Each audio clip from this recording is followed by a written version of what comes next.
Hello' মই চয়নী। আজি college of আছে যিহেতু ৰাতিপুৱাই উঠি কাপোৰেই ধুলোঁ। তাৰপিছত এটা পাৰ্চেল আহিলে মোৰ, সেইটো আনি ল'লোঁ। আমাৰ ইমানেই জোৰ যেতিয়া আমি ভিডিঅ' বনাম। দিনটো যিহেতু এনেই থাকিব লাগিব, সেইবাবে আমি ভিডিঅ' বনাম বুলি প্লেনিং কৰিলোঁ।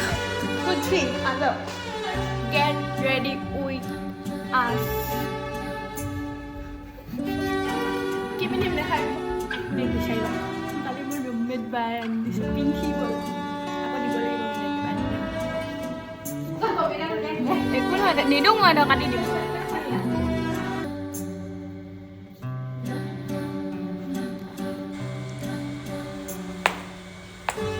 Thank U.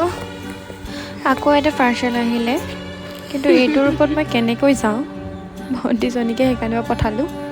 তাৰপিছত আহিলোঁ চৰ্টলৈ। ইমান যে ৰ'দ, এটা জেগাটো ফটো মাৰিবলৈ মানে চাহ বুলি ক'বলৈ জেগাই নাই। সেনেকৈ মাৰিলোঁ, ফটো ক্লিক কৰিলোঁ, ভিডিঅ' বনালোঁ। আৰু আজিৰ দিনটো এনেকৈ গ'ল। আকৌ লগ পাম।